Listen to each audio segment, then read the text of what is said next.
রাষ্ট্রপতি তার বিলাসবহুল গাড়িতে করে যাচ্ছিলেন। পথে তার গাড়ির সঙ্গে হালকা করে এক বৃদ্ধা মহিলা ধাক্কা লাগে। তিনি সঙ্গে সঙ্গে গাড়ি থেকে নেমে তার খবর নিলেন। যখন জানলেন যে আঘাত গুরুতর নয়, তখন তিনি জোর করে তাকে তার বাড়ি পৌঁছে দেওয়ার কথা বললেন। বৃদ্ধা মহিলা দেখলেন লোকটি ভালো, তাই তিনি তার কাছে রাখা সবচেয়ে দামি কমলা লেবুটি তাকে উপহার দিলেন। কমলা খেতে রাষ্ট্রপতির কাশি শুরু হলো। বৃদ্ধা তার ব্যাগে রাখা নিখোঁজ বিজ্ঞপ্তিটা ছিঁড়ে ফেললেন এবং তাতে কমলার খোসা জড়িয়ে দিলেন। তিনি বললেন, এগুলো জল দিয়ে ফুটিয়ে খাবে, পুরনো ঘরোয়া ওষুধ। কিছুক্ষণ পরে যখন বৃদ্ধা নেমে গেলেন, রাষ্ট্রপতি খোসাগুলো দেখে কিছুটা চিনে ফেললেন। তার নিজের মায়ের কথা মনে পড়ল, যিনি একইভাবে চিকিৎসা করতেন।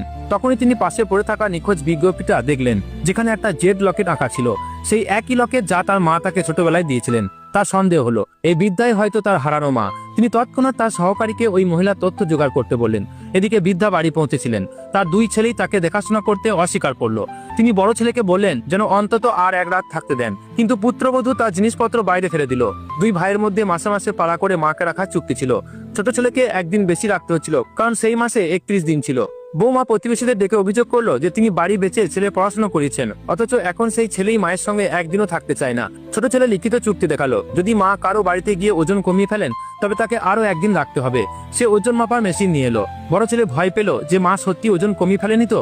সে বলল, এই মেশিন তো পশু তোলার। কিন্তু প্রতিবেশীদের সন্দেহ হলো যে সত্যি মায়ের ওজন কমেছে। দুই ভাই তর্ক শুরু করলো এবং মায়ের সামনে ঝগড়ায় জড়িয়ে পড়লো। মা আর সহ্য করতে পারলেন না এবং বললেন তিনি ওজন করাতে রাজি। বৌমা তাকে একটা কোট পরিয়ে দিল এবং দুই ছেলে তার ইচ্ছার বিরুদ্ধে তাকে ওজন করাতে লাগলো। বড় ছেলের মনে হলো সব ঠিকই আছে, কিন্তু ছোট ছেলে বিশ্বাস করলো না এবং আবার ওজন করা জেদ করলো। মা ব্যথায় কাতর হয়ে মাঝপথেই পড়ে গেলেন। ঠিক তখনই রাষ্ট্রপতি গ্রামে পৌঁছে গেছেন।